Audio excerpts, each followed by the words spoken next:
देखिए जितना हो गया था, जितना अभी तक पढ़े हैं वहां से भी 2-3 प्रश्न आए थे ना। जितना अभी तक पढ़े हैं वहां से करीबन पूरे पेपर में जितना बेसिक पढ़े हैं, एडवांस मैथ्स की तो बात ही नहीं कर रहा हूं मैं।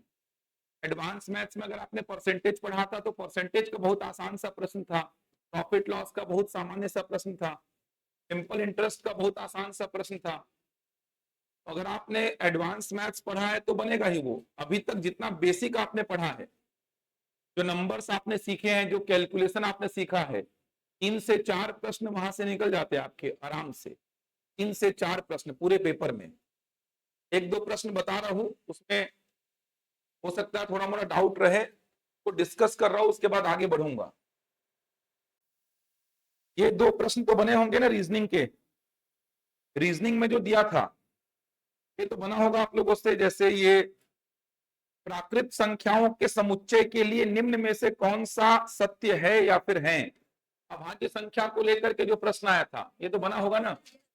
अभाज्य संख्या को लेकर के अभी तक जितना हुआ है, ये बेसिक वाले, ये जो बेसिक वाला जो स्लॉट है उसी की बात कर रहा हूं मैं। एडवांस में तो सब कुछ पढ़ चुके हैं, वहां से तो बहुत कुछ बन जाता आपसे। मतलब अगर एडवांस वाला भी चैप्टर्स कवर किए होते, मैराथन में ज्यामिति क्षेत्रमिति का देखे होते तो लगभग सब कुछ कवर होता आपका। लेकिन अभी ये बेसिक स्लॉट में जितना आपने पढ़ा है से कितने प्रश्न निकल जाते वो समझा रहा हूं। तो ये जो प्रश्न था, ए के एल एम करके 4 स्टेटमेंट दिया था, ये तो बना होगा आप लोगों से। अभाज्य संख्या को लेकर के ए के एल एम करके 4 स्टेटमेंट दिया था। पहला बोला था सभी अभाज्य विषम है, ये पहला स्टेटमेंट था, सभी अभाज्य विषम है, ये पहला स्टेटमेंट दिया था।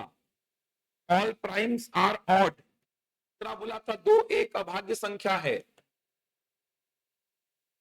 तो एक अभाज्य संख्या है। तीसरा बोला था सभी अभाज्य संख्याएं, और ये सभी भाज्य संख्याएं बोला है, सभी भाज्य संख्याएं सम है, सभी भाज्य संख्याएं सम है। और चौथा बोला था एक अभाज्य नहीं है, एक अभाज्य नहीं है। 4 स्टेटमेंट आपको दिए गए थे। सभी अभाज्य विषम है, ऑल प्राइम्स आर ऑड, वो एक अभाज्य संख्या है, 2 इज अ प्राइम नंबर, सभी भाज्य संख्याएं सम है, all composite numbers are even, एक अभाज्य नहीं है, 1 is not a prime number. बनाए इस प्रश्न को, बताइए पहला स्टेटमेंट सही है कि गलत है। गलत है ना। अभाज्य पढ़े हैं ना पूरा, 3 तरीके से डेफिनेशन पढ़ाया था। तो सभी अभाज्य विषम है, क्या होगा ये, क्यों गलत होगा, समझ आ रहा है। अभाज्य संख्याएं पढ़े हैं इस प्रकार से, सारे डायमेंशंस में आपको परिभाषा पढ़ाया था ताकि ऐसे प्रश्न बने आपसे। ये अभाज्य संख्याएं होती हैं। अब सारी अभाज्य संख्याओं को विषम बोलने जाएंगे तो 2 प्रॉब्लम क्रिएट करेगा, इसलिए क्या हो गया ये गलत। सेकंड वाला के सही है कि गलत है, के सही है ना, तो अभाज्य संख्या है, सही है ये। सभी भाज्य संख्याएं सम है, क्या है ये, गलत है ना। सारी की सारी भाज्य संख्याएं सम है क्या, भाज्य संख्या याद है क्या थी, 4, 6, 8, 9, 10, 12, 14, 15, 16, 18, 20, 21, यही सब थी ना। अभाज्य को छोड़ के जो बची वो भाज्य संख्याएं, तो सारी की सारी भाज्य संख्याएं सम है क्या, कहां सम है, सारी की सारी भाज्य संख्याएं कहां सम दिख, एक अभाज्य नहीं है, ये तो सही बात है, एक अभाज्य नहीं, कारण के साथ पूरा पता है। ये प्रश्न आपके नोट्स में है, ये बनना चाहिए था। सारी बातें समझाया हूं, इसमें ऐसा कोई पॉइंट नहीं है जो कि आपने नहीं पढ़ा था कि नहीं बनता, ऐसा कोई पॉइंट नहीं है। सारे पॉइंट्स आपने नोट्स में लिखे हैं। 3 डायमेंशंस में आपको परिभाषा लिखवाया हूं। वे प्राकृत संख्या जिनके केवल 2 ही फैक्टर्स हो, याद है ना। अब केवल 2 ही फैक्टर्स का मतलब केवल 2 ही संख्याओं से भाग जाए।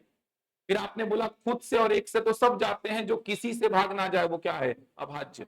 ऐसे करके पूरा ये टॉपिक मैंने आपको पढ़ाया है, पूरे डायमेंशंस में परिभाषा मैंने लिखवाई है, न्यूमेरिकल प्रॉब्लम भी डील कराए थे। ऐसे प्रश्न तो आपके प्रैक्टिस शीट में भी थे, ये बनने लायक प्रश्न था। एक ये था जो आप निकाल सकते थे पेपर से, बेसिक स्लॉट की बात कर रहा हूं, जो अभी ये बेसिक वाला स्लॉट चल रहा है, क्योंकि बच्चों को इसका इंपॉर्टेंस समझ में नहीं आता, उनको लगता है केवल बेस बन रहा है, केवल बेस नहीं बनता है, क्वेश्चंस भी बनते हैं यहां से। देखिए एक और प्रश्न ये आया था, कथन कारण का बना होगा ये, विभाजिता के नियम पर, हो गया ना विभाजिता का नियम आप लोगों का, विभाजिता के नियम पर एक प्रश्न था कथन कारण का, कथन कारण, ये प्रश्न बनना चाहिए था। प्रश्न क्या था देखो, 19,002 3 से विभाजित होता है, ये कथन था, 19,002 3 से विभाजित होता है,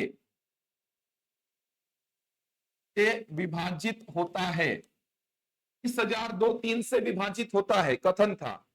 कारण में क्या लिखा था देखो, 19,002 के अंकों का योग 3 से विभाजित होता है, 19,002 के अंकों का योग, के अंकों का योग 3 से विभाजित होता है। ऑप्शंस आप जानते हैं, वो 4 ऑप्शंस क्या रहते हैं, ये प्रैक्टिस भी कर चुके हैं आप। क्या उत्तर टिक करेंगे इसका, बन जाएगा ना, पढ़ाया था ये। 20,002 3 से भाग जा रहा है क्या, 1 और 9 10 और 2 12 जा रहा है, क्यों जा रहा है, क्योंकि इसके अंकों का योग 3 से जा रहा है, समझ आ रहा है। देखो कथन को इंडिविजुअल अलग से चेक करो, कारण को इंडिविजुअल अलग से चेक करो, दोनों सत्य आए उसके बाद अपन व्याख्या की बात सोचेंगे कर रहा है कि नहीं कर रहा है। तो कथन को अलग, एक अलग प्रश्न मान के चेक करो। चलो 19,002 3 से जा रहा है, क्या चेक कर लिए, जा रहा है, तो कथन को इंडिविजुअली चेक किए, सही आया। अब कारण को इंडिविजुअली चेक करते हैं, 19,002 के अंकों का योग 3 से विभाजित होता है, तो 1 और 9 10 और 2 12 3 से होता है, तो कथन अपने आप में सही है, कारण अपने आप में सही है। अब ये कारण कथन की व्याख्या कर रहा है क्या, तो कथन सत्य क्यों है, कथन सत्य क्यों है उस पर जोर देना। व्याख्या की जब जब बात आएगी कि व्याख्या कर रहा है कि नहीं कर रहा है, तो मैंने आपको बताया है कि व्याख्या करेगा कि नहीं करेगा, उसके लिए आप क्या करेंगे, कथन कारण दोनों सही होंगे तब व्याख्या की बात आएगी। पहली बात तो कथन कारण दोनों सही होंगे तो व्याख्या की बात आएगी। अब व्याख्या कब करेगा, कथन सत्य है, क्यों सत्य है, उस क्यों पर जोर देना कि कथन क्यों सत्य है। 19,002 3 से भाग जाता है, क्यों जाता है, क्योंकि 19,002 3 के नियम को फुलफिल करता है। 3 का नियम क्या है, 19,002 के अंकों का योग 3 से जा रहा है, इसका मतलब कथन क्यों सत्य है, क्योंकि 19,002 के अंकों का योग 3 से जा रहा है, इसीलिए 19,002 भी 3 से जा रहा है। तो कथन किस बेसिस पे सत्य है, कथन के सत्यता की जांच जो आपने की है वो किस बेसिस पे की है, क्या उसमें कारण में लिखी बात का कोई उल्लेख हुआ है, हुआ है, इसका मतलब कारण कथन की व्याख्या कर रहा है। समझ आ रहा है, पहले भी ये सब बात डिस्कस किया हो कि कथन और कारण दोनों सही हो गए तो व्याख्या का मैटर फंसता है। तो व्याख्या कब करेगा कब नहीं करेगा, तो मैंने क्या समझाया था, कथन के सत्यता की जांच में अगर कारण का पूरा पूरा योगदान है, आपने किस बेसिस पे कथन के सत्यता की जांच की, आपने बोला 19,002 3 से भाग जाता है सर, सही बात है जाता है, क्यों जाता है, तो आपने क्या बोला, क्योंकि ये 3 के नियम को संतुष्ट करता है। 3 का नियम क्या है, इसके अंकों का योग 3 से जा रहा है, वही बात तो कारण में लिखी है। तो जिस बेसिस पे आपने कथन के सत्यता की जांच की उसमें कारण में लिखी बात का उल्लेख हुआ, क्या हुआ, इसके कारण यहाँ पे कथन की व्याख्या कर रहा है। ये प्रश्न निकाल सकते थे, ये तो अभी अभी लेटेस्ट में ही पढ़े हैं आप, विभाजिता के नियम। एक और प्रश्न निकाल सकते थे, ये वाला देखो, एक ये वी बॉड मास का प्रश्न था, वी बॉड मास का प्रश्न था, ये बन जाता, वी बॉड मास का ही तो प्रश्न है ना, बस यहाँ पे चिन्हों को पहले क्या करना था, चेंज करना था, प्लस को क्या लिखना था, भाग, भाग को क्या लिखना था, माइनस, माइनस को क्या लिखना था, गुणा, और गुणा को क्या लिखना था, प्लस, प्लस को क्या लिखेंगे, भाग, लिखेंगे ऐसा। भाग को क्या लिखेंगे, माइनस, माइनस को क्या लिखेंगे, गुणा, और गुणा को क्या लिखेंगे, सिंपल सा हो गया। पहले भाग देंगे कितना आएगा, के बाद गुणा करेंगे कितना आएगा, 2 माइनस 6 माइनस का 4, माइनस 4 और प्लस 8 कितना हो गया। इन क्वेश्चन तो ये सिंपल से निकल रहे हैं।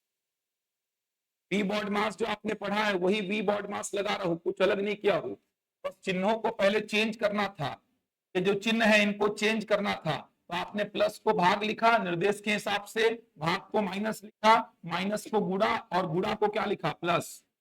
के बाद पहले क्या करेंगे, भाग ना, भाग माइनस गुणा प्लस, तो भाग करेंगे, मैं बोला भाग और गुणा साथ में कर दो क्योंकि दोनों दूर दूर बैठे हुए हैं। तो ये कितना हो गया 2, और ये कितना हो गया 6।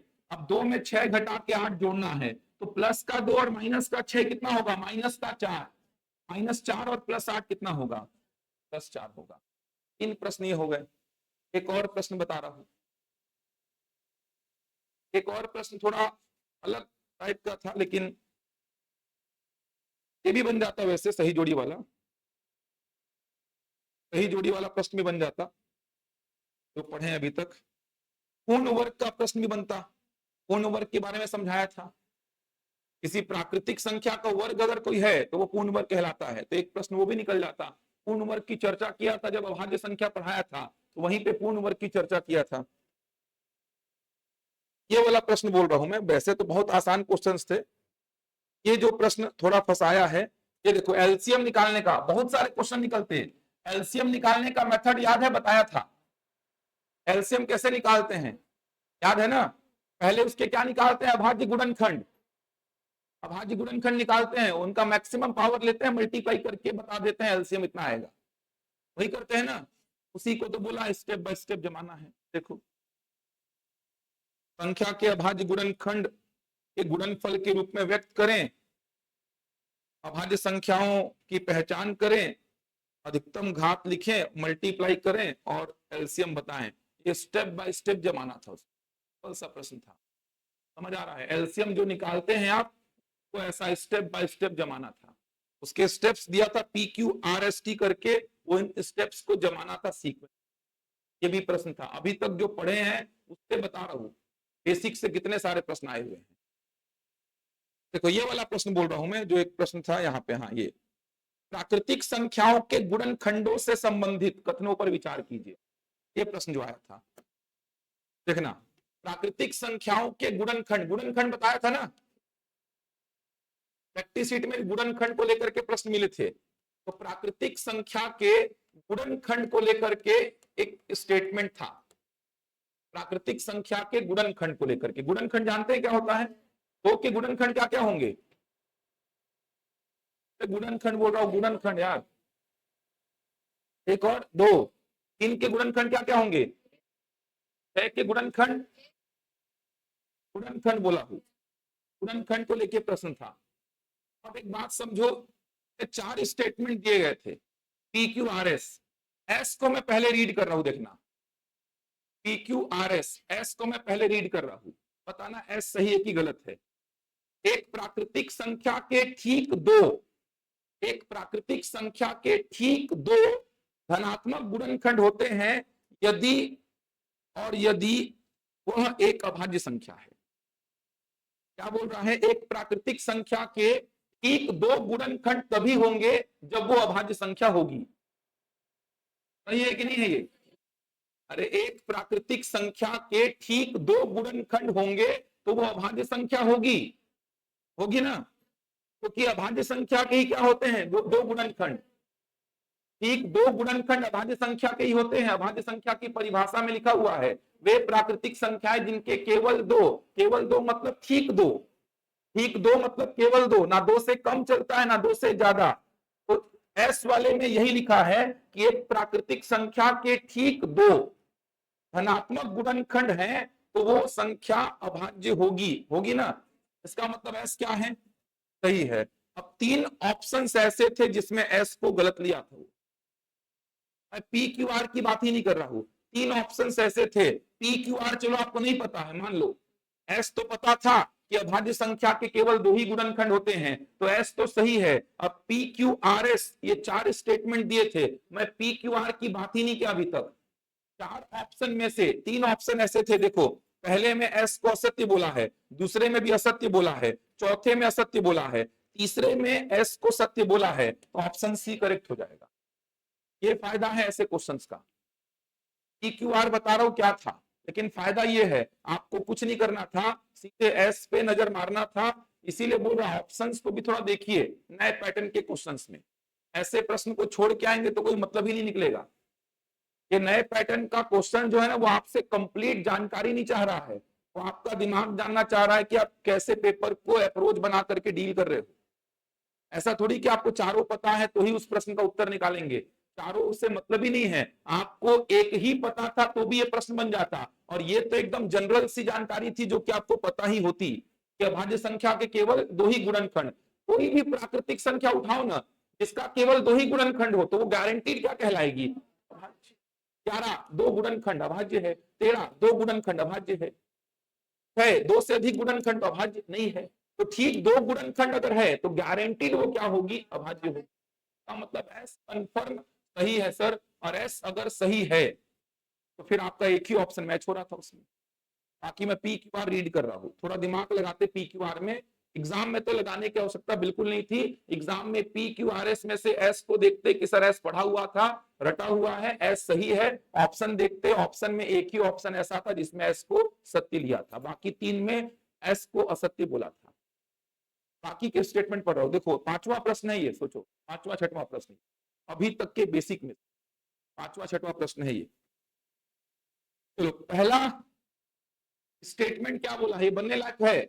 यदि एक प्राकृतिक संख्या एक पूर्ण वर्ग है, यदि एक प्राकृतिक संख्या एक पूर्ण वर्ग है तो उसके धनात्मक गुणनखंडों की संख्या विषम होती है। यदि एक प्राकृतिक संख्या पूर्ण वर्ग है, पूर्ण वर्ग जानते हैं क्या होता है?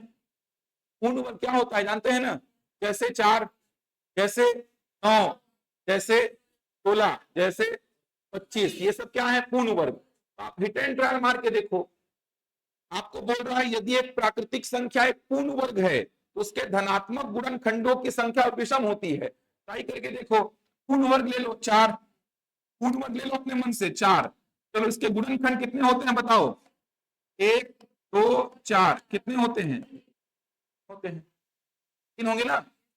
एक और ले लो 9, इसके गुणनखंड कितने होंगे? हो रहे हैं, हो रहे हैं क्या? इसके धनात्मक गुणनखंडों की संख्या विषम होती है ऐसा बोल रहा है। लेकिन आप और लेंगे तो क्या होगा? 16 ले लीजिए। यदि एक प्राकृतिक संख्या एक पूर्ण वर्ग है, 16 को ले लीजिए, इसका कितना निकलेगा?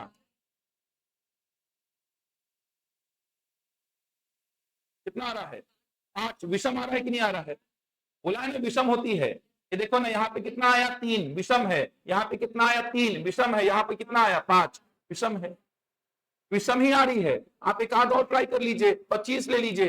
चलिए 1 5 और क्या आएगा? 25 ही आएगा, विषम ही आ रहा है। देखो मतलब कोई पूर्ण वर्ग संख्या अगर है तो उसके गुणनखंड कितने आएंगे? विषम आएंगे। 3 होगा, 5 होगा, 7 होगा, विषम ही होगा। इसका मतलब ये क्या है? सही। ऐसे प्रश्न बनने चाहिए यार। गुणनखंड आपने पढ़ा था, नहीं बनता तो भी तो एस को देख करके उत्तर मार दिए थे आप, लेकिन ये पी वाला स्टेटमेंट भी बनने लायक था। पी वाले में कोई बड़ी बात नहीं लिखी है, पी वाले में बस ये बोल रहा है कि कोई प्राकृतिक संख्या पूर्ण वर्ग है, और पूर्ण वर्ग आपने पढ़ा है। पूर्ण वर्ग क्या होता है ये आपने पढ़ा है, 1 होता है, 4 होता है, 9 होता है, 16 25 36 49 64 81 100, ये होते हैं पूर्ण वर्ग। अब इनके गुणनखंड निकाल के देखो ना, विषम आ रहे हैं क्या? 3 4 ठोका ट्राई कर लो, इसका एक ही आएगा, विषम है। इसका क्या आएगा? 1 2 4 विषम है। इसका क्या आएगा? 1 3 9 विषम है। इसका 1 2 4 8 16 विषम तो आ रहे हैं। एक ठो है विषम संख्या में, 3 ठो है विषम संख्या में, 3 ठो है, 5 ठो है, तो पूर्ण वर्ग के गुणनखंड कितने आएंगे? विषम आएंगे। का मतलब पी क्या है? के बाद वाले को देखिए, अगला स्टेटमेंट, प्रत्येक प्राकृतिक संख्या में धनात्मक गुणनखंडों की संख्या सम होती है। प्रत्येक प्राकृतिक संख्या में गुणनखंडों की संख्या सम होती है। ये तो वैसे ही गलत हो गया यार, ये तो वैसे ही गलत हो गया। अरे ये सही हुआ तो ये सेकंड वाला तो वैसे ही गलत हो जाएगा। ये भी तो प्राकृतिक संख्या है ना, ये भी तो प्राकृतिक संख्या है। तो बोल रहा है प्रत्येक प्राकृतिक संख्या में गुणनखंडों की संख्या सम होती है। कहां सम है? इन्हीं सबको देखिए, ये सब क्या है? प्राकृतिक संख्या है, लेकिन गुणनखंडों की संख्या सदैव सम आ रही है क्या? नहीं। तो वैसे ही आपका क्यों क्या हो गया? गलत हो। आसान था, कुछ दम नहीं था प्रश्नों में यार, समझ आ रहा है? ये सब प्रश्नों के लिए तैयार रहिए।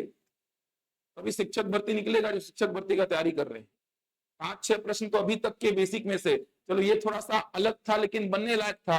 अरे पी और क्यू आसान ही था यार, एस तो बहुत आसान स्टेटमेंट था, एस तो अभाज्य संख्या की परिभाषा को पूछा था।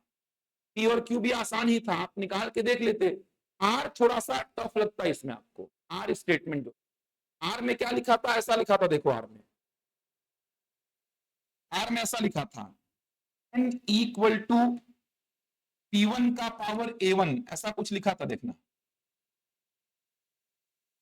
P1 का पावर में A1 इंटू P2 का पावर में A2, ऐसे करते करते PK का पावर में AK, ऐसा के धनात्मक गुणनखंडों की संख्या, के धनात्मक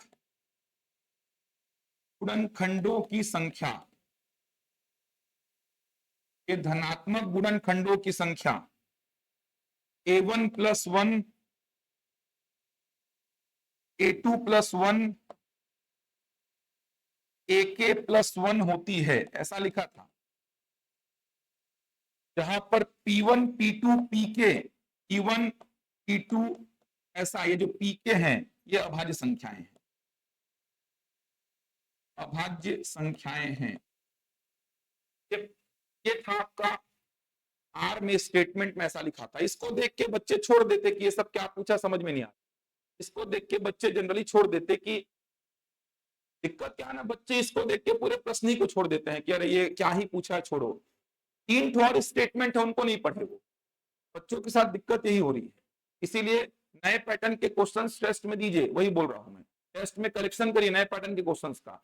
दिक्कत यही है आप लोगों के साथ कि आप लोग इस चीज को देखे, आर में बहुत सारे बच्चे किए क्या पूछा सर, समझ ही में नहीं आया, इसको देख के ही डर गए, और आर को देखे ऐसा था तो पूरे प्रश्न को ही छोड़ दिए कि ये पूछ क्या रहा है, छोड़ो इस प्रश्न को। जबकि इसमें एस को ही देखते, अभाज्य संख्या की परिभाषा थी एस, उसको देखते उत्तर तो वैसे ही आ गया था। पी क्यू आर में तो मेरे को चेक ही नहीं करना था क्या लिखा हुआ है। फिर भी ये क्या है एक बार देखते हैं, चलो। n इक्वल टू P1 का पावर A1, P2 का पावर A2, ऐसा कुछ बोल रहा है कि धनात्मक गुणनखंडों की संख्या ऐसी होती है। अपने मन से चलो मानते हैं कुछ कुछ, तो अपने मन से कुछ मानते हैं।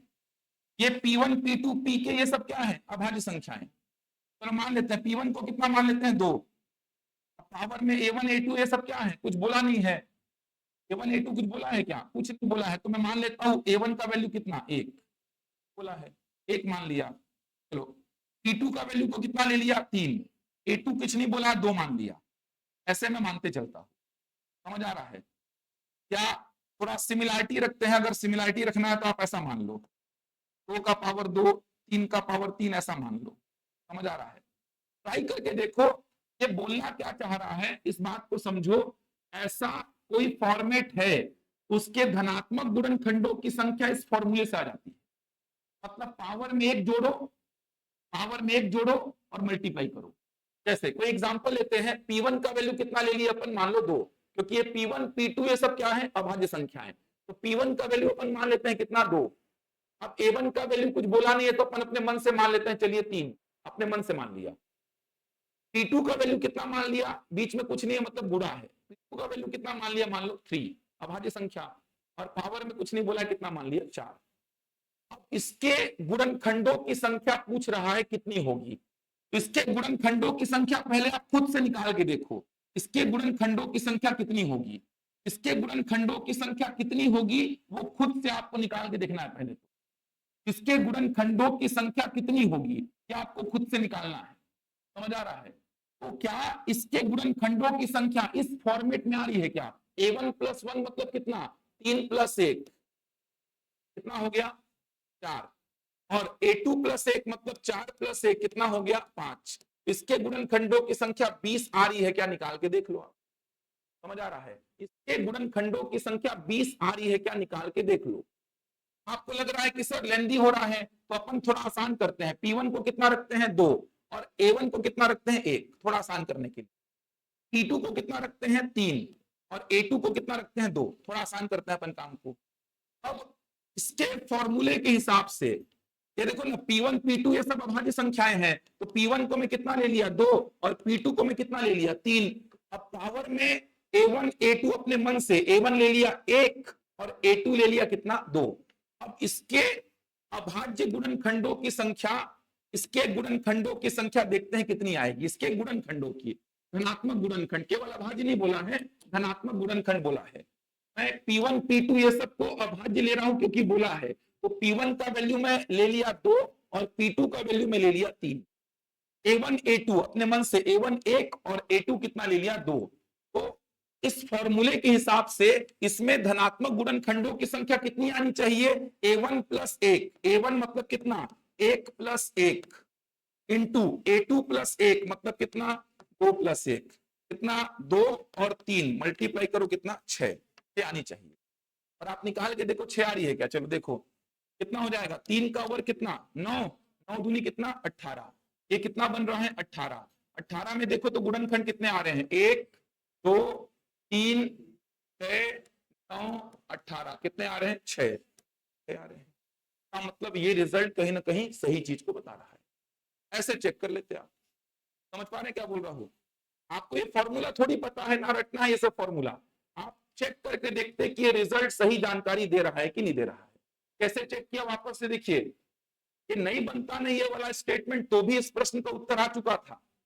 इस प्रश्न का उत्तर तो केवल एक ही स्टेटमेंट से आ चुका था। एग्जाम में वही सब करना है। एग्जाम वाला चाह भी नहीं रहा है कि आप चारों को सही सही बनाओ तभी आपसे ये कंप्लीट प्रश्न बनेगा, वो ये चाह भी नहीं रहा है। वो तो ये चाह रहा है कि आप चार में से थोड़ा दिमाग लगाओ, ऑप्शंस को देखो, कोई 2 कोई 1 कोई 3 को बनाओ जहां से आपको आपका उत्तर मिल जाए। चारों को तो बनवाएगा भी नहीं आपसे वो। ऐसा कोई प्रश्न नहीं है सही जोड़ी का कि चारों बनाओगे तो ही वो सही जोड़ी बनेगा। ऐसा कोई प्रश्न नहीं है आपका कूट वाला जिसमें चारों पता होगा तो ही बनेगा। चार में से कोई 2 कोई 3 अगर पता है तो भी उत्तर निकल जा रहा है आपका। तो यहां पर प्रश्न क्या था देखो, n बराबर P1 का पावर A1 डॉट P2 का पावर A2, ऐसे करते करते डॉट मतलब गुणा है, ऐसे करते करते Pk का पावर AK, ऐसा बोला है। इसके धनात्मक गुणनखंडों की संख्या इस फॉर्मूले से निकल जाती है। जब P1 P2 Pk ये सब क्या है अभाज्य, तो मैं क्या बोला अपने मन से, आप यहां पर हिट एंड ट्रायल मारो। हिट एंड ट्रायल कैसे मारो, आप P1 P2 ये सब को अभाज्य लो, A1 A2 जो लेना है ले लो।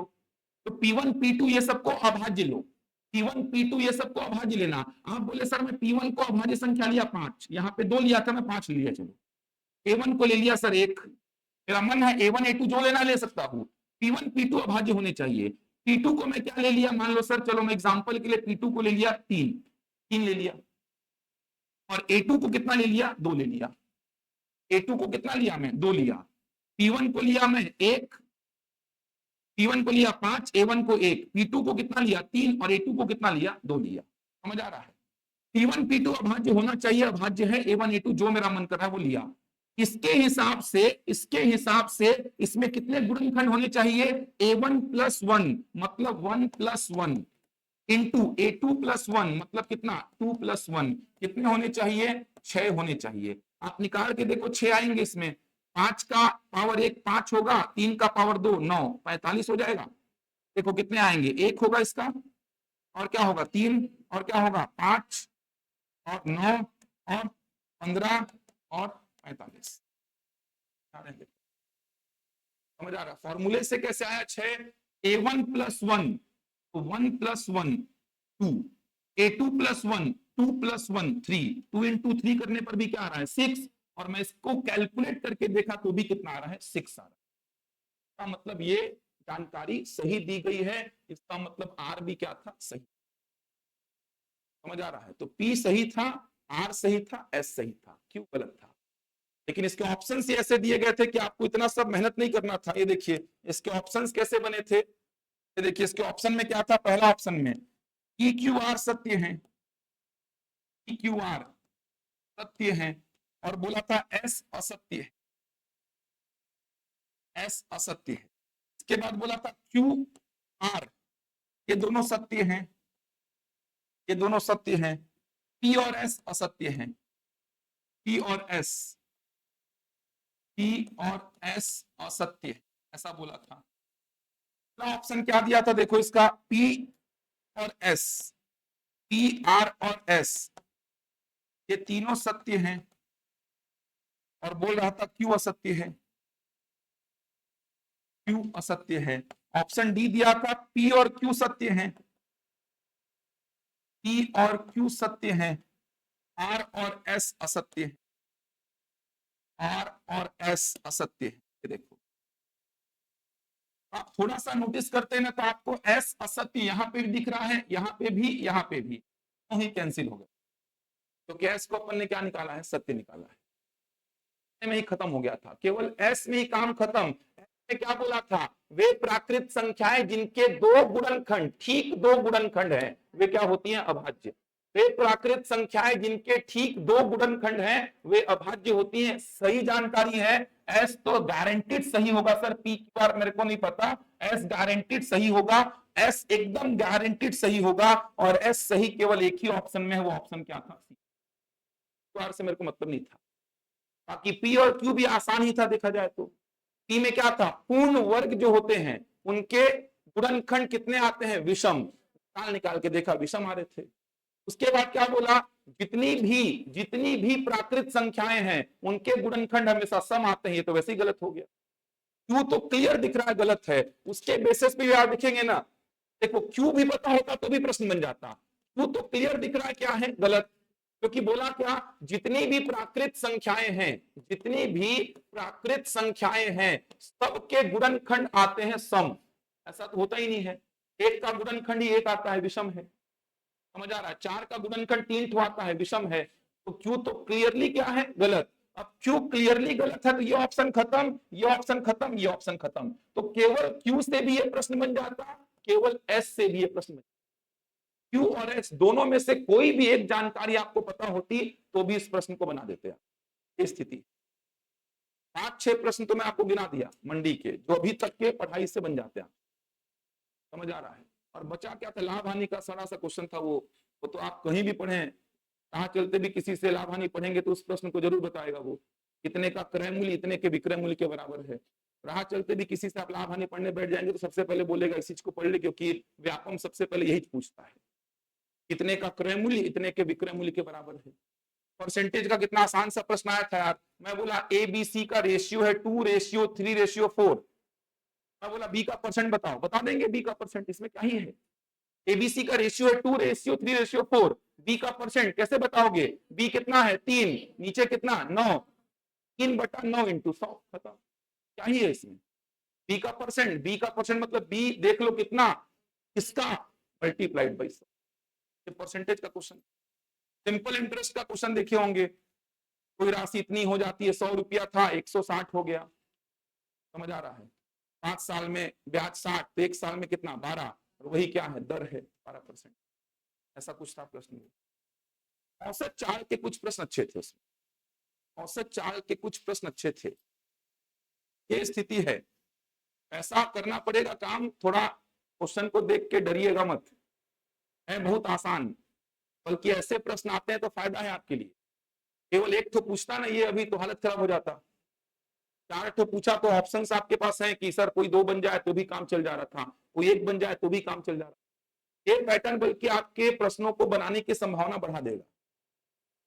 सिंगल प्रश्न बना तो ठीक, नहीं बना तो निपट गए वहां पे, लेकिन ऐसे पैटर्न में सही जोड़ी का प्रश्न आ रहा है, 4 ठो में से कोई भी 2 पता है तो भी चल जा रहा है काम, कभी कभी तो 1 पता है तो भी चल जा रहा है काम, 2 में तो चल ही जा रहा है काम, यहाँ पे कोई 1 पता है तो भी चल जा रहा है। जैसे एक प्रश्न और देखे थे आप इसमें, ऐसा एक प्रश्न आया था औसत चाल का, कि समान दूरियों के लिए औसत चाल, ऐसा पढ़े ना अपन, समान दूरियों के लिए औसत चाल ऐसी होती है, तो औसत चाल को पढ़े होंगे उनको पता होगा कि 2 समान दूरियां हैं, तो समान दूरियां हैं तो औसत चाल आती है कितनी, 2ab/a + b, और यही हरात्मक माध्य भी है, हार्मोनिक मीन भी यही है, हरात्मक माध्य। अब आपको पता ही नहीं है कि हरात्मक माध्य क्या होता है, समझ आ रहा है? आपको नहीं पता है कि हरात्मक माध्य क्या होता है। स्टेटमेंट पी में ऐसा लिखा था कि समान दूरियों के लिए औसत चाल हरात्मक माध्य होती है। तो आपको यह पता है कि समान दूरियों के लिए औसत चाल क्या होती है, 2ab upon a plus B. ये पता है आपको। समान दूरियों के लिए औसत चाल क्या होती है आपको पता है, 2ab upon a plus B. लेकिन ये नहीं पता कि हरात्मक माध्य क्या होता है। तो आप अटक गए हैं प्रश्न में। अब आप थोड़ा ऑप्शंस पे नजर डालते हैं ना, तो ये वाला स्टेटमेंट चारों ऑप्शन में ट्रू ले रहा था। मतलब इसमें आपको दिमाग ही नहीं लगाना था कि हरात्मक माध्य क्या होता है क्या नहीं होता है। ये वाले ऑप्शंस को चारों, ये वाले स्टेटमेंट को चारों ऑप्शन में ट्रू लिया है। सोचो चारों ऑप्शन में पी को बोला सत्य है, सत्य है, सत्य है, सत्य है। पी में दिमाग ही नहीं लगाना था मेरे को हरात्मक माध्य नहीं पता क्या होता है। अरे मेरे को स्टेटमेंट को नहीं पढ़ना था। ऑप्शंस के हिसाब से ये तो कंफर्म सही है। मेरे हिसाब से अगर गलत भी है तो भी मैं इसको सही मानूंगा कि ऑप्शन में सही है। तो चारों ऑप्शन में सही है ये तो। मेरे को लगता है ना गलत है तो भी मैं अपने को सुधार के बोलूंगा कि सही लेना इसको, तो क्योंकि चारों ऑप्शन में क्या है सही। हरात्मक माध्य वैसे यही होता है। जैसे ए और बी का हरात्मक माध्य कैसे निकालते हैं, ऊपर में क्या लिखते हैं, परिमाणों की संख्या। हरात्मक माध्य कैसे निकालते हैं, समांतर माध्य जानते हो कैसे निकालते हैं, दोनों को जोड़ के डिवाइड बाई 2, माध्य या समांतर माध्य या औसत। लेकिन हरात्मक माध्य कैसे निकालते हैं, ऊपर में क्या लिखते हैं, परिमाणों की संख्या, और नीचे में क्या लिखते हैं, संख्याओं के व्युत्क्रमों का योग। ऊपर में परिमाणों की संख्या और नीचे में संख्याओं के व्युत्क्रमों का योग। अब आप इसको क्या लिखेंगे, a plus b divide by कितना, a into b. a into b कहा जाएगा ऊपर, तो क्या बनेगा 2ab अपॉन a प्लस। तो ये जो औसत चाल का फॉर्मूला है यही क्या कहलाता है, हरात्मक माध्य। नई जानकारी थी मेरे को, क्योंकि हरात्मक माध्य सिलेबस में नहीं है सर, नहीं पढ़ते हैं इसको सिलेबस में, तो भी ये प्रश्न मेरे से बन जाता, क्योंकि P सभी में सही लिया था, बाकी के स्टेटमेंट में दम ही नहीं था। बस P में दम था, लेकिन P मेरे को नहीं पता तो भी मैं इस प्रश्न को बना लूंगा। ये स्थिति। तैयार रहिए आगे के एग्जाम्स के लिए भी, खासकर व्यापम के एग्जाम्स के लिए। शिक्षक भर्ती में यही सब मिलेगा, और ये सब से अब फैमिलियर हो जाओ। ये नहीं कि अभी भी रोना गाना ये क्या पूछ रहा है, ये क्या पूछ रहा है, यही पूछ रहा है। समझ आ रहा है? अब ये नहीं कि ये क्या पूछ रहा है सर। अभी भी अगर बोल रहे हो ये क्या पूछ रहा है तो फिर बेवकूफ हुआ, फिर आप तैयारी छोड़ दो। अगर व्यापम के एग्जाम में अभी भी आपको लग रहा है कि ये सब क्या पूछ रहा है सर, फिर आप सही ट्रैक पे चल ही नहीं रहे हो। 5 महीना तो हो गया यही सब पूछते, अब 5 साल थोड़ी हो जाएगा तब आप जानोगे अरे हाँ यही पूछ रहा है। अब तो 5 महीना हो गया है यार, 5 साल गुजरेगा तब थोड़ी जानोगे कि अरे यही पूछ रहा है। अब इसी पैटर्न में पढ़ना पड़ेगा। 5 महीना से जितना एग्जाम हुआ सब में यही सब पूछा है। बहुत आसान पेपर था। 80 से नीचे का कट ऑफ तो सोचना भी मत इसमें। 80 से नीचे का कट ऑफ जनरल का, 80 से नीचे का सोचना भी मत। देखना ये स्थिति है तो शिक्षक भर्ती में क्या क्या होने वाला है। मजा आ रहा है सर, नींद आ रहा है सर, नींद आ रहा है इनको। कौन से बैच के आ रहा, शिक्षक की, सहायक शिक्षक की, कुछ और। देखो ये स्थिति है, ऐसे एग्जाम निकालना है इनको। क्या ही बोलूं, सो जाओ, सोना है तो मैं रोक नहीं रहा हूं, सो जाओ आपको सोना है तो मैं रोक नहीं रहा हूं। सोना है सो जाइए, एकांत बोलेंगे तो टेबल लगवा देता हूं मैं सामने, पैर और बढ़िया रख के सो जाइए, क्योंकि ऐसे पेपर में नींद से उठेंगे तो ही एग्जाम निकलेगा। मजा रहा है, पानी वानी पी के नींद भगा रहे हैं ना तो मतलब आप फिर पढ़ाई छोड़ दो। अगर पानी पी के नींद भगाना पड़ रहा है ना, ये स्थिति आ गई है, 4 महीने बाद एग्जाम है आपका और आपको नींद भगाने के लिए पानी पीना पड़ रहा है, फिर कुछ और ही पियो और आराम से घर में बैठे जाए, ज्यादा सही रहेगा। टेंशन खत्म, नींद प्रॉपर आएगा उसमें, ज्यादा सही रहेगा। ये स्थिति है, 4 महीना एग्जाम का नहीं बचा, इधर हालत खराब होना चाहिए। अंदर से ऐसा है कि क्या चल रहा है मेरा अभी जीवन में, कुछ तैयारी वारी कितना हुआ है उसका आकलन होना चाहिए। अगर ज्यादा ही आकलन हो गया आपको इसलिए नींद आ गया आपको। ना मत भगा दूंगा क्लास से यार, क्या बोलोगे यार। सर ये सब बता रहा हूँ कि पेपर में कितना बनने लायक था, 5-6 तो उधर आप आराम से आप बता लो सर, पढ़ाना चालू करोगे तो उठा देना मेरे को। इस स्थिति है आपका, आराम से बता लो, क्योंकि मंडी का पेपर था सर, मेरा तो शिक्षक का है, सहायक शिक्षक का है, तो मंडी का बता रहे हो सर। शिक्षक का भी फिर ऐसे ही बैठ के देखना कि अच्छा ऐसे बनता क्या ये, अच्छा सहायक शिक्षक का ऐसे बनता क्या, ये नौबत आ जाएगी फिर। शिक्षक का, सहायक शिक्षक का पेपर को भी बैठ के देखोगे ही बस, अगले चरण के तैयारी के लिए फिर सोचोगे, अगले चरण का देखते हैं, नया जब चरण आएगा तब उसमें सिलेक्शन का सोचेंगे। ये स्थिति अगर रहा तो इतना अभी खतरनाक हो गया है ना ये कंपटीशन, नए पैटर्न का तैयारी करिए, बनाओ ना मत यार। कौन सा? अरे देखो यार, 12 दर्पण थे, अब उसको बोल रहा है कि उसमें से कुछ टूट गए हैं, तो किस रेशियो में हो सकता है वो, किस रेशियो में नहीं हो सकता है वो। अरे दोनों का टोटल से अगर 12 डिवाइड हो रहा है कि नहीं वो देखना था बस आपको, दोनों के टोटल में से किससे 12 डिवाइड नहीं हो रहा है, बस वही आता। क्यों ऐसा आता सोचो, क्यों ऐसा आता सोचो, एकदम ये तो लेवल था प्रश्न का। चलो 12 दर्पण है, मान लो, मान लो एग्जांपल के लिए 6 टूट गए तो 6 सेफ हैं, तो रेशियो क्या बनेगा, 1:1 बनेगा एग्जांपल के लिए। इसका मतलब अगर मेरे को 1:1 से के डेटा चाहिए तो मैं निकाल पाऊंगा। कैसे निकालूंगा, 1 डिवाइड बाई, या ऐसा सीधे बोलूंगा कि इन दो यूनिट्स का वैल्यू कितना है 12, एक का वैल्यू कितना होगा 6, मतलब इन दोनों के टोटल से गारंटीड 12 डिवाइड होगा। अगर 6 दर्पण अगर है टूटे हुए 6 सेफ, तो रेशियो कितना बनेगा, 1:1 बनेगा सिंपलेस्ट फॉर्म में। तो इन दोनों के टोटल से गारंटीड ये 12 डिवाइड होगा। जैसे मान लो 12 में से, चलो मैं बोला इस बार की 8 जो है वो टूट गए और 4 जो है ये सेफ हैं, तो रेशियो क्या बनेगा इसका बोलो, 2:1। तो यहां पर भी दोनों के टोटल से 12 डिवाइड होगा ही। मान लो आप बोले सर ऐसा हो गया 10 टूट गए और 2 सेफ हैं, तो रेशियो क्या बनेगा 5:1। यहां पर भी दोनों के टोटल से 12 डिवाइड होगा ही। समझ आ रहा है, दोनों के टोटल से 12 डिवाइड होगा। कोई भी एग्जांपल ले लो, आप बोले सर मान लीजिए 3 जो है टूट गए, 9 बचे हैं सेफ, तो रेशियो क्या बनेगा 1:3, तो दोनों के टोटल से 12 डिवाइड होगा। तो ऐसा ऑप्शन देखो जहां पे दोनों के टोटल से 12 डिवाइड नहीं हो रहा है, वो स्थिति पैदा नहीं। वैसा शायद 2:3 ऐसा कुछ था, 3:2 था, 5 से 12 डिवाइड नहीं हो सकता। इसका मतलब वहां पे पॉइंट में आ जाएगा दर्पणों का संख्या, जो कि संभव ही नहीं है। इस लेवल के तो क्वेश्चंस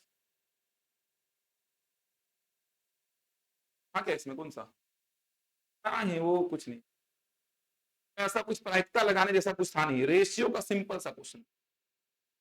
समझ आ रहा है, आप 50 बच्चे, 100 बच्चे, 200 बच्चे जितने भी यहाँ बैठे हैं, आप 200 बच्चे बैठे हैं, लड़के और लड़कियों का रेशियो अगर मैं लेता हूं तो रेशियो का टोटल से 200 डिवाइड जरूर होगा, क्योंकि लड़के और लड़कियों की संख्या हमेशा पूर्ण संख्या रहेगी, डेसिमल में हो नहीं सकती। तो अगर मैं 200 विद्यार्थियों को लड़के और लड़कियों के रेशियो में बांट रहा हूं, तो गारंटीड इन दोनों के टोटल से 200 क्या होगा डिवाइड। समझ आ रहा है, अगर डिवाइड नहीं हुआ तो लड़के और लड़कियों की संख्या डेसिमल में आ जाएगी, तो वो डेसिमल में लड़के और लड़कियों की संख्या हो नहीं सकती। तो वैसे ही 12 में क्या थे, 5 दर्पण, 12 दर्पण थे। अब दर्पण टूटे हैं और नहीं टूटे हैं, मतलब वो टूटे हुए दर्पणों की संख्या और नहीं टूटे हुए दर्पणों की संख्या दोनों किसमें होगी, होल नंबर में, पूर्ण संख्या। गारंटीड ऐसा होगा। आप ऐसा बोल ही नहीं सकते कि सर, ऐसा नहीं बोल सकते आप कि लड़के और लड़कियों का रेशियो 4:7, संभव ही नहीं है। 200 विद्यार्थियों में लड़के और लड़कियों का रेशियो 4:7 संभव ही नहीं है। अगर ऐसा हो गया तो लड़कों की संख्या और लड़कियों की संख्या डेसिमल में आ जाएगी, क्योंकि प्रैक्टिकली संभव नहीं। इन दोनों के टोटल से गारंटीड ये 200 डिवाइड होगा। क्या रहा है, रेशियो का सिंपल सा क्वेश्चन था वो, थोड़ा पढ़ेंगे तो बहुत कुछ बन जाता। बनाए बनाए हो कि नहीं यार, दिए थे पेपर, नहीं दिए थे, कल का ही इंतजार है क्या? देखना अलग होता है, वहां देना अलग होता है। देखने से तो बस दिखता ही है, देखने से तो लगता है हो गया यार, बन जाता बन जाता, अरे यही था क्या सर, ये तो बना लेता मैं, यही था क्या, ये तो बना लेता मैं। अभी लग रहा होगा, फील आया होगा, अभी तो फील आया होगा 5-6 तो क्वेश्चन में देख करके, अरे इतना आसान, एग्जाम में हालत खराब हो जाता। एग्जाम इसलिए दीजिए ताकि वो समझ में आए कि वो 4 ऑप्शन दिए हैं उसमें से कैसे खेलूं मैं। ये सब इतना फैमिलियर हो जाइए कि शिक्षक भर्ती परीक्षा जब आए तो वहां पे डर ना लगे कि ये सब क्या हो रहा है, पता ही था यही आने वाला है मेरे को। इतना फैमिलियर हो जाइए, ये ज्यादा महत्वपूर्ण हो गई बात ये। बच्चे समझ ही नहीं पा रहे हैं, शिक्षक भर्ती में इतना क्राउड है, सब निपट जाएंगे देखना। कलेक्टेड बच्चे जो सोच लिए हैं, समझ लिए हैं ना कि नए पैटर्न में खेलना बस है मेरे को, और नए पैटर्न का कोई खतरनाक नहीं है, ये नया पैटर्न तो मेरा और हेल्प कर रहा है। 4 में से 2 भी बन रहा है तो भी उत्तर आ रहा है, 4 में से 1 बन रहा है तो भी उत्तर आ रहा है। तो नए पैटर्न से इतना फैमिलियर हो जाइए, इतना फैमिलियर हो जाइए कि जब मेन एग्जाम आप दें तो वहां पर आपको डर ना लगे, ये क्या कूट वाला प्रश्न है, ये क्या कथन कारण, पता ही है कथन कारण आना है, बल्कि पुराना कुछ आ गया तो लगे कि ये क्या दे दिया। समझ आ रहा है। और नए पैटर्न में तैयारी करोगे तो पुराना वाला क्वेश्चन तो उड़ेगा हवा में, क्योंकि पुराने वाले में दम नहीं है बिल्कुल भी। पुराने वाले वही प्रश्न आए, देखो इतने का क्रय मूल्य इतने के विक्रय मूल्य के बराबर, पुराने पैटर्न का प्रश्न व्यापम का एकदम मतलब पसंदीदा प्रश्न है। थोड़ा तैयार रहिए, पेपर ऊपर दिया करो यार, देखा था पेपर, क्या बोला ना 80 से कम नहीं जाएगा, 2 4 5 नंबर कम रहता है यार, मेरे को जहां तक उम्मीद है 80 से कम नहीं जाएगा भाई, पढ़ने वाले बहुत बच्चे बैठे हैं। अभी पेपर तो हुआ नहीं है यार, पेपर ही नहीं हुआ बोल तो कट ऑफ कितना जाएगा।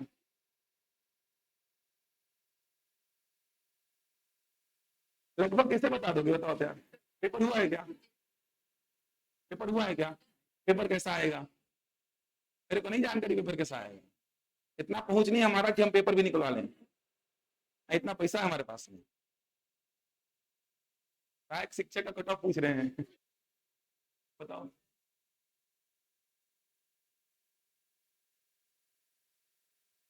परिमेयकरण करना था उसमें, तो वर्गमूल घनमूल का टॉपिक था, वो परिमेयकरण करना था उसमें। पेपर होने के बाद ही कट ऑफ समझ में आता है भाई।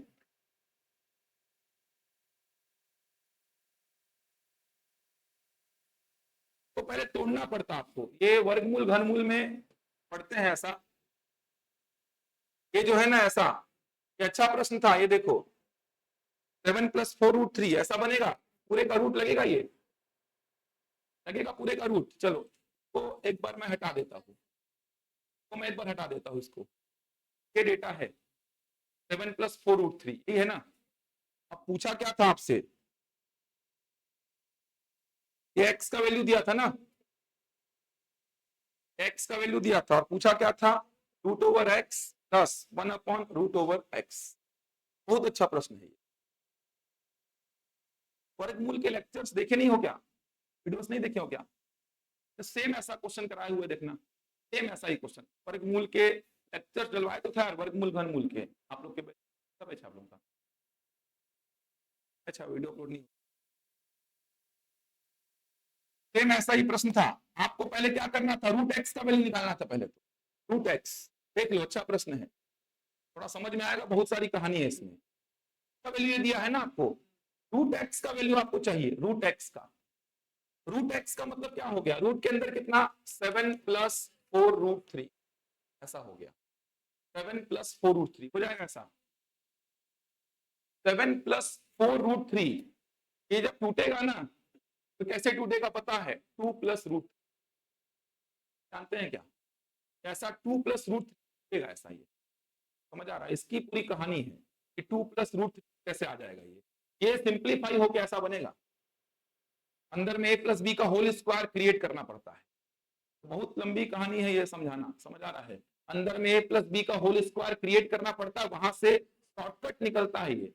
एई में पूछा था ऐसा प्रश्न, एससी एई में असिस्टेंट इंजीनियर में ऐसा प्रश्न आया था, इसके अंदर में a+b का होल स्क्वायर क्रिएट करना पड़ता है, a+b का होल स्क्वायर, समझ आ रहा है, वहां से सिंप्लीफाई होकर के ये पूरा का पूरा वैल्यू क्या आता है 2+√3, तो ये क्या बन गया 2+√3, और ये क्या बन गया 1/2+√3। अब इसका क्या करेंगे, परिमेयकरण, रैशनलाइजेशन करेंगे, उसके बाद आप 2+√3, समझ आ रहा है।